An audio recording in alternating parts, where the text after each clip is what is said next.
아무것도 잡지 못했습니다. 왜 그렇습니까?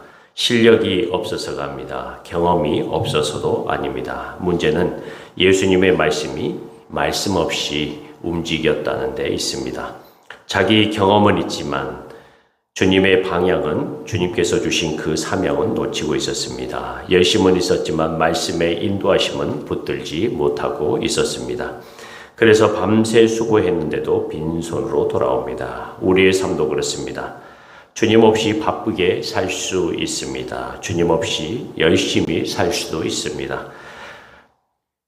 주님 없이 계획하고 결정할 수도 있습니다. 겉으로는 움직이는데 마음은 비어갑니다. 수고는 많은데 열매가 없습니다. 이것이 사명을 놓친 사람의 모습입니다.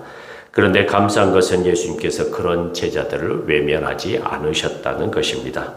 예수님은 새벽 바닷가에 서서 제자들을 찾아오셨습니다. 제자들이 먼저 주님을 찾은 것이 아닙니다. 주님이 먼저 찾아오셨습니다. 이것이 복음입니다. 우리가 흔들릴 때에도 주님은 포기하지 않으십니다. 사명을 잃고 헤맬 때에도 우리를 외면하지 않으십니다. 그리고 말씀하십니다. 그물을 배 오른편에 던져라. 제자들은 이미 밤새 실패했습니다. 이제는 그만둘 수도 있었습니다. 하지만 그들은 주님의 말씀에 순종했습니다. 그리고 그 순간 그물은 가득 찼습니다. 이 본문이 말씀하는 것은 분명합니다.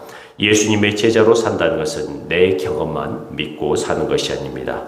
주님의 말씀을 듣고 그 말씀에 순종하며 사는 것입니다. 열매는 내 실력의 결과가 아니라 말씀에 순종하는 자에게 주시는 주님의 선물입니다. 또 제자들이 육지에 올랐을 때 예수님은 이미 숯불과 생선과 떡을 준비하고 계셨습니다. 그리고 말씀하십니다. 와서 조반을 먹으라. 예수님은 먼저 먹이시는 주님이십니다. 책망하지 않으십니다. 먼저 준비하시고 먼저 먹이시는 분이십니다. 이것이 주님의 마음입니다. 주님은 실패한 제자들을 다시 그분의 식탁으로 부르십니다. 지친 자를 먹이시고 빈손인 자에게 열매를 보여주시고 다시 세우십니다. 사랑하는 성도 여러분, 오늘 우리도 다시 주님의 말씀 앞에 서야 합니다. 사명을 놓친 자리에서 다시 주님을 바라봐야 합니다. 우리의 경험이 아니라 주님의 말씀을 따라야 합니다. 그때 주님께서 주시는 열매를 보게 하실 것입니다. 그리고 우리를 먹이시고 세우시는 은혜를 다시 누리게 하실 것입니다.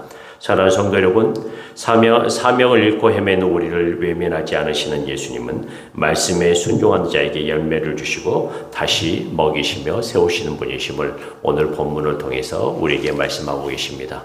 사랑하는 성도님들, 때로는 우리가 힘들고 어렵지만 우리가 익숙한 자리로 돌아가는 것이 아니라 하나님의 말씀, 그분의 말씀에 순종하여 살아가는 그러한 사람들이 되시기를 바랍니다. 그래서 하나님께서 우리에게 진정으로 주시고자 하는 참된 열매를 받아 누릴 수 있는 귀한 분들이 되시길 주님의 이름으로 간절히 축원합니다. 기도하겠습니다.